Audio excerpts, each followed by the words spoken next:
നിങ്ങൾ വിചാരിക്കുന്ന പോലെ പൈസ അടച്ചില്ല എന്ന് വിചാരിച്ച് വീട്ടിൽ കയറി അതിക്രമം കാണിക്കാനുള്ള ലൈസൻസ് ഒന്നും ആരും ഇവർക്ക് കൊടുത്തിട്ടില്ല. ഒരു മിനിറ്റ്, ഞാൻ ഫോൺ ഒരാൾക്ക് കണക്ട് ചെയ്യാം. കട്ട് ചെയ്യല്ലേ? ഹലോ രഞ്ജിത്ത്.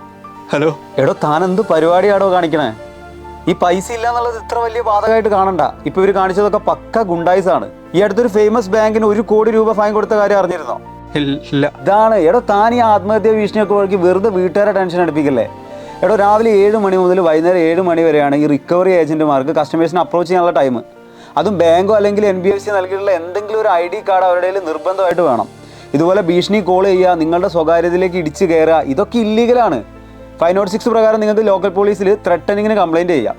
ഇനി അതും അല്ലെങ്കിൽ കൺസ്യൂമർ കോർട്ടിൽ പോയി കംപ്ലയിൻറ്റ് ചെയ്യുക, അല്ലെങ്കിൽ ഒരു ലോയറുമായിട്ട് ചേർന്ന് ഒന്നുകൂടിയൊക്കെ ഒന്ന് സംസാരിക്കുക. ഇതുപോലെ ചെറിയ കാര്യങ്ങൾക്ക് ഓടി ഒളിക്കല്ലേ. Be ready to face everything man.